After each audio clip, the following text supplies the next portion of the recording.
குரோதி வருடத்தோட ஆனி மாதம் முடிஞ்சு ஆடி மாதம் தொடங்க போகுது. ஆடி மாதம் அப்படின்னாலே எல்லாருக்கும் பயம். ஆடி மாதம்னா மூட மாதம், ஆடி மாதம்னா கழுவடை, ஆடி மாதம் வந்தாலே நம்மளை ஆட்டி படைச்சிரும், ஆடி மாதம் வந்தால் குடும்பத்துக்கே ஆகாது, வீட்டில் ஏதாவது பிரச்சனை நடக்கும், இப்படிலாம் ஒரு பயம் அப்படிங்கிறது மக்கள்கிட்ட இருக்குது. அது உண்மை கிடையாது. ஒருவேளை ஆடி மாதத்தோட பலனை பார்க்கறதுக்கு முன்னாடி ஆடி மாதம்னா என்ன அப்படிங்கிறது முதல்ல புரிஞ்சுக்கோங்க. மக்கள்கிட்ட வந்துட்டு ஆடி அப்படின்னாலே பயம் இருக்கிறதுக்கு காரணம் ஆடி மாதம் பூட மாதம் அப்படிங்கிறதுனால கிராமத்தில் அதெல்லாம் கிடையாது. ஆடி மாதம் அப்படிங்கிறது புண்ணிய மாதம், அம்மன் மாதம். ஆடி பூரம், ஆடி 18, ஆடி அமாவாசை அப்படின்னு சொல்லிட்டு ஆடி மாதத்தில் ஏகப்பட்ட பண்டிகைகள் அப்படிங்கிறது வரும்.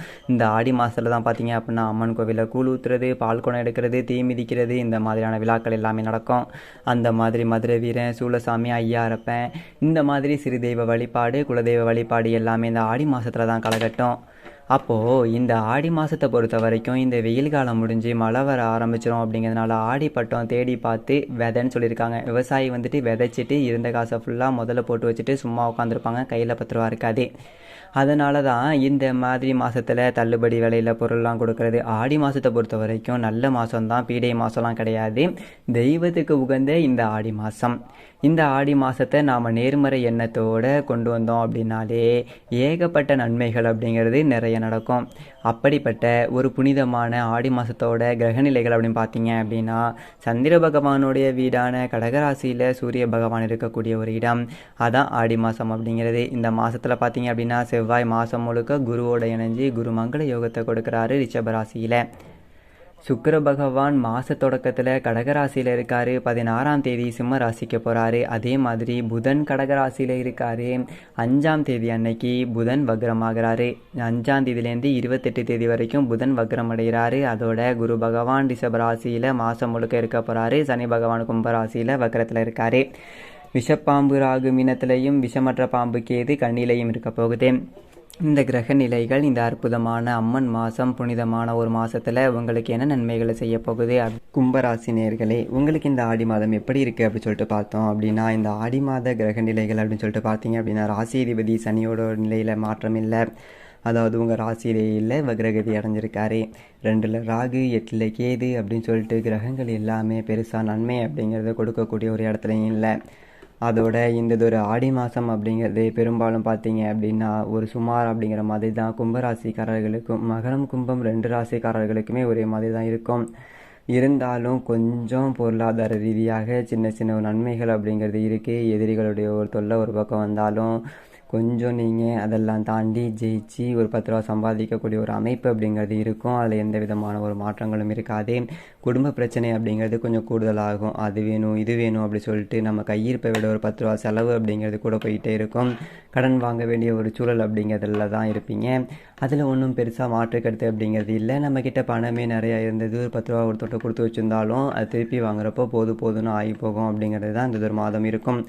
அதனால் கொஞ்சம் நாம் கவனமாக இருந்துக்கிறது அப்படிங்கிறது நல்லது. என்ன ஜோசியரே ஒரு பாசிட்டிவாக நீங்கள் சொல்ல மாட்டேங்கிறீங்க, வாழ்க்கை தான் சரியில்லை, நீங்களும் 4 நல்ல வார்த்தை சொல்லுவீங்கன்னு பார்த்தா நீங்களும் இப்படியே சொல்கிறீங்களே ஜோசியரே அப்படின்னு நினைக்கலாம். அதுக்கு என்ன பண்ண முடியும்? உள்ளது தானே சொல்லணும். சும்மா நீங்கள் கப்பலில் போகலாம், ஃப்ளைட்டில் போகலாம் அப்படின்னு சொல்லிட்டு நான் உங்களுக்கு ஆசை வாட்டை காட்டிட்டு நான் சொன்னதை நம்பி நீங்கள் ஒரு 10 ரூபாய்க்கு ஏதாவது முதல் போட்டு முடங்கி போயிடக்கூடாது அப்படிங்கிறதுக்காக தான் எச்சரிச்சுக்கிறது. வேறு ஒன்றும் கிடையாது. ஒரு 10 ரூபா காசு இருக்குது அப்படின்னா அதில் கொஞ்சம் கை பணத்தை எண்ணி என்ன செலவு பண்ணிக்கணும். பெருசாக முதலீடு எதுவும் போட்டு முடங்காதீங்க. புது முயற்சி எதுவும் இந்த ஒரு மாதத்தில் பண்ணாதீங்க. வேறு எதுவும் நல்லது இல்லையா ஜோசியரே அப்படின்னு நீங்கள் கேட்கலாம். சரி, நல்லது அப்படிங்கிறதும் இருக்குது. இப்போ மாத தொடக்கத்தில் பார்த்தீங்க அப்படின்னா ராசிக்கு குரு பகவான் 4ஆவது வீட்டில் இருக்கார். அர்த்தாஷ்டம குரு 4ல் இருக்கார். அப்படிங்கிறது ஒரு பெரிய நன்மைகளை கொடுக்கக்கூடிய ஒரு அமைப்பு கிடையாது. ஆனால் செவ்வாய் போயிட்டு அவரோட கூடி இருக்கார். குரு மங்கள யோகம் அப்படிங்கிறத கொடுக்குறாரு. இப்போ சகோதரர்களுடைய ஒரு ஒத்துழைப்போட நல்லது ஒரு காரியங்கள் அப்படிங்கிறது வீட்டில் நடக்கும். அண்ணன் தம்பி நமக்கு சப்போர்ட்டாக இருக்காங்க, எதுவாக இருந்தாலும் பரவாயில்ல, நமக்கு ஆதரவு கொடுக்க 4 பேர் இருக்காங்க அப்படிங்கிற ஒரு தன்னம்பிக்கை அப்படிங்கிறது உங்களுக்கு கிடைக்கும்.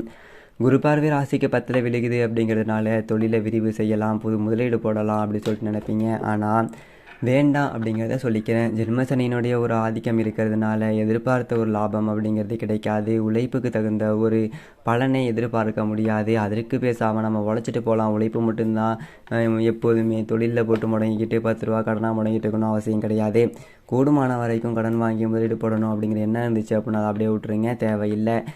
10 8ஆக்க படாத பாடுபடுறதை விட 10 பாக்கெட்டில் வச்சுக்கிட்டு அமைதியாக இருந்துடலாம். ஸோ கடகராசியில் இருக்கக்கூடிய புதன் ஆடி 5ஆம் தேதி வக்கரம் அடைகிறாரு. 28 தேதி வரைக்கும் ஒரு வக்கரத்தில் தான் இருப்பார். ராசிக்கு 5வது வீட்லேயும் 8வது வீட்டுக்கும் அதிபதியான அவர் வக்கரம் அடைகிறாரு. அப்படிங்கும்போதே பூர்வீக சொத்து சம்மந்தப்பட்ட ஒரு வாய்ப்புகள் தலை தூக்கும். ஏன்னா 5க்கு அதிபதி இல்லைங்களா, அவர் புத்திர ஸ்தானம் பூர்வ புண்ணிய ஸ்தானத்துக்கு அதிபதி. அவர் பலம் அளந்து போகிறாரு. அப்படிங்கப்போ ஒரு இடம் கேஸ் இருக்குது, ஒரு பட்டதா போட்டிருப்பாங்க, கீழ்கோட்டில் ஜெயிச்சுருந்துருப்போம். சரி சொத்து நம்ம கைக்கு வந்துருச்சு அப்படிங்கும்போது நம்ம மேல்முறையீட்டுக்கு போவோம். அது இல்லாதவங்க ஒரு பொருளை செவனண்டே கிடக்கலாம், அதாவது வச்சுக்கிட்டே ஒரு பொருளை இல்லைன்னு சொல்லிட்டு இருப்போம் தெரியுங்களா, அந்த மாதிரி தான் இருப்போம். ஒரு சொத்து இருக்குது, ஆனால் நம்மளால் ஒரு அடைய முடியலை, விற்க முடியலை, அதை வச்சு ஒன்றும் பண்ண முடியலை. சோறு இல்லாதவன் பட்னியாக கிடக்கலாம், தட்டு நிறையா வச்சுக்கிட்டே பட்னி கிடந்தா எப்படி இருக்கும், அந்த மாதிரி ஆகி போயிடும். அதனால் கொஞ்சம் பூர்வீக சொத்து வளர்க்கலை. எதிராளிகள்கிட்டேயே சமாதானமாக போயிடுறது அப்படிங்கிறது நல்லது. எதிர்க்கு பணமாக போயிட்டு அடுத்தவன்ட்ட போயிட்டு சண்டை போட்டுக்கிட்டு கோர்ட்டு கேஸ்ன்னு அலைஞ்சிக்கிட்டு வா நம்மளே உட்காந்து பேசிடுவோம் அப்படின்னு சொல்லி ஊரில் 4 பேர் சொந்த பந்தத்தில் மூத்த ஆளுங்க 4 பேரை வச்சு பேசுனீங்க அப்படின்னா காம்ப்ரமைஸாக போகிறதுக்கு வாய்ப்புகள் இருக்கே. அந்த மாதிரி பணம் அப்படிங்கிறது ஒரு வழியில் வந்தாலும் இன்னொரு வழியில் செலவு அப்படிங்கிறது வந்துக்கிட்டு தான் இருக்கும். அதனாலேயே வந்துட்டு மன உளைச்சல், என்னடா 10 ரூபா சம்பாதிச்சுட்டு இருந்தால் பற்ற மாட்டேங்குது, 20 ரூபா சம்பாதிச்சுட்டு வந்தாலும் பற்ற மாட்டேங்குது, என்ன தான் பண்ணுறது, இப்படியே செலவு பண்ணிகிட்டே இருந்தால் அப்படின்ற மாதிரி இருக்கும். இருந்தாலும் அஷ்டமாதிபதியாகவும் புதன் இருக்கிறதுனால அவருடைய வக்கரம் வந்துட்டு மாமா மச்சான் வழியில் ஏற்பட்ட மனக்கசப்புகளை மாற்றி கொடுக்கும். ஒரு மச்சின வழியில் தாய் மாமா வழியில் ஏதோ கடந்த காலகட்டத்தில் ஒரு பகை பேச்சுவார்த்தை இல்லை, புரிஞ்சிக்காமல் ஒருத்தருக்கு ஒருத்தர் சண்டை போட்டுக்கிட்டு ரொம்ப நாளாக பிரிஞ்சுக்கிட்டு இருக்கோம் அப்படின்னா இப்போ அந்த உறவுகள் எல்லாமே மறுபடியும் அந்த பழைய பகையை மறந்துட்டு வந்து சேரக்கூடிய ஒரு வாய்ப்பு அப்படிங்கிறது இருக்குது.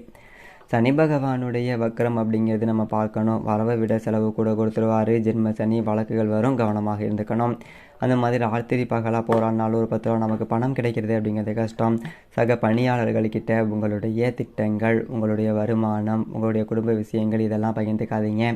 குறிப்பாக கும்பம் ராசி பெண்கள் வேலைக்கு போகிறவங்களாக இருந்தீங்க அப்படின்னா வேலைக்கு போகிற இடத்துல குடும்ப விஷயங்களை போகிறது அதெல்லாம் வச்சுக்க வேண்டாம்.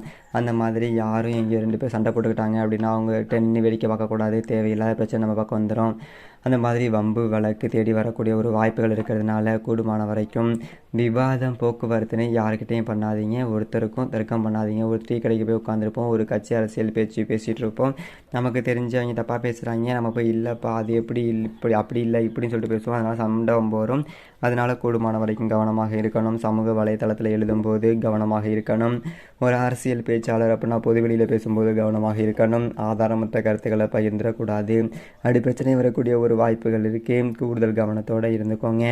அதோட ஆடி 16 சிம்ம ராசிக்கு சுக்கிரன் போகிறாரு. ராசியில் 4க்கும் 9க்கும் அதிபதியான சுக்கிரன் 7க்கு போகிறாரு அப்படிங்கிறதுனால நேரம். அப்போ 15 தேதி வரைக்கும் ஒரு 6ல் இருக்கார். அப்படிங்கும்போது கொஞ்சம் கவனமாக இருக்கணும்னு சொல்லிட்டு ஏற்கனவே சொல்லிட்டேன். 7க்கு அவர் கிளம்பி போனதுக்கப்புறம் வியாபாரத்தில் கொஞ்சம் கணிசமாக லாபம் கிடைக்கும். சில பேருக்கு வண்டி வாகனம் வாங்கக்கூடிய ஒரு யோகம் அப்படிங்கிறது இருக்குது. ஒரு தொழில் நடத்துகிறீங்க அப்படின்னா வீட்டு பெண்கள் ஓட்டி அதாவது வீட்டு பெண்களை கொண்டு போயிட்டு தொழில் நிறுவனங்களில் உட்கார வச்சிங்க அப்படின்னா ஒரு 10 ரூபா காசு கூடுதலாக பார்க்க முடியும். ஒரு மனைவியாக இருக்கலாம், தாயாக இருக்கலாம், சகோதரியாக இருக்கலாம், மகளாக இருக்கலாம். இப்படி கடை திறக்கும் போதே காலையில் ஒரு விளக்கேற்றி கற்பூரம் ஏற்றி பெண்களை வச்சு கடையை திறந்து வியாபாரத்தை ஆரம்பிச்சிங்க அப்படின்னாக்க காசு பணம் 10 ரூபா கூடுதலாக கிடைக்கும். இந்த மாதிரி கால்நடை வளர்ப்பு, ஆடு மாடு வளர்க்குறது, பண்ணை வச்சு நடத்துறது, இது எல்லாமே 16ஆம் தேதிக்கு மேலே ஒரு 10 ரூபா லாபம் பார்க்கலாம். செவ்வாய் வந்துட்டு 4ல் குருமங்கள யோகத்தை கொடுக்குறாரு. அப்படிங்கும்போது விவசாயத்தில் புது முயற்சி வேண்டாம். 4ஆம் இடம் அப்படிங்கிறது சுமாரான ஒரு இடம் தான். அப்படிங்கும்போதும் குருவோடு சேர்ந்து குருமங்கள யோகம் இருக்கிறதுங்கிறதுனால 10 ரூபா கிடைக்கும். ஆனால் புது முயற்சி அப்படிங்கிறது வேணால் என்ன செய்கிறீங்களோ அதை அப்படியே செஞ்சுட்டு இருக்கணும். புதுசாக ஒரு உரம் வைக்கிறேன், மருந்தடிக்கிறேன் அப்படின்னு சொல்லிட்டு புது முயற்சி எதுவும் செய்யாமல் இருந்தீங்க அப்படின்னா விவசாயத்தில் நட்டத்துக்கு வேலையில் ஒரு 10 ரூபா லாபம் அப்படிங்கிறது கம்மியாக இருந்தாலும் லாபம் இருக்குது. இந்த ஜென்மசனி காலகட்டத்தில் எந்த அளவுக்கு இருக்குது, சனி வக்ரம் ஆகிறப்போ இந்த இடத்துல இருக்குது அப்படிங்கிறது ஓரளவுக்கு நல்லது தான். அதனால் புது முயற்சிகள் எடுக்காமல் இருந்துக்குவாங்க. இந்த மாதம் நன்றாக இருக்கும். தினமும் குளிச்சுட்டு விநாயகர் வழிபாடு செய்யணும். வியாழக்கிழமைகளில் குருவுக்கு நெய் தீபம், சனிக்கிழமைகளில் சனி பகவானுக்கு விளக்கு ஏற்றிட்டு ஏழை பாடுகளுக்கு உங்களால் முடிஞ்ச உதவிகள் அப்படிங்கிறத செஞ்சுட்டு வாங்க. இந்த ஆடி மாதம் அப்படிங்கிறது கும்பம் ராசிக்காரர்களுக்கு ரொம்ப அருமையான ஒரு மாதமாக நிச்சயமாக இருக்கும். அது மட்டும் இல்லாமல் மேலும் உங்களுக்கு ஏதாவது ஜாதகம் பார்க்கணும் அப்படின்னு உங்களுக்கு ஏதாவது தோணுச்சு அப்படின்னா கூட நம்மளுடைய டிஸ்கிரிப்ஷன் பாக்ஸில் அதற்கான நம்பர் அப்படிங்கிறத கொடுத்துருப்போம். யாருக்கும் அது விருப்பம் இருந்துச்சு அப்படின்னா மறக்காமல் அந்த நம்பருக்கு காண்டாக்ட் பண்ணி நீங்கள் ஒரு பக்காவாக உங்களுடைய ஜாதகத்தோட மொத்த டீட்டெயிலும் நீங்கள் தெரிஞ்சுக்கலாம். சரிங்களா? ஒரு பிரச்சனை வரத்துக்கு முன்னாடி அந்த பிரச்சனையை பற்றி தெரிஞ்சுக்கிட்டோம் அப்படின்னா கொஞ்சம் அவேர்னஸாக இருப்போம்ல. ஸோ அதுக்காக தான். அது மட்டும் இல்லாமல் நம்ம சேனலை இப்போ தான் நீங்கள் ஃபஸ்ட் டைம் பார்க்குறீங்க அப்படின்னா சப்ஸ்கிரைப் பண்ணிக்கோங்க. வீடியோ பற்றின கருத்துக்களை கீழே இருக்க கமெண்ட் பாக்ஸில் பதிவு பண்ணுங்கள். இதே மாதிரி இன்னொரு நல்ல வீடியோவில் உங்களை நாங்கள்லாம் சந்திக்கிறோம். நன்றி, வணக்கம்.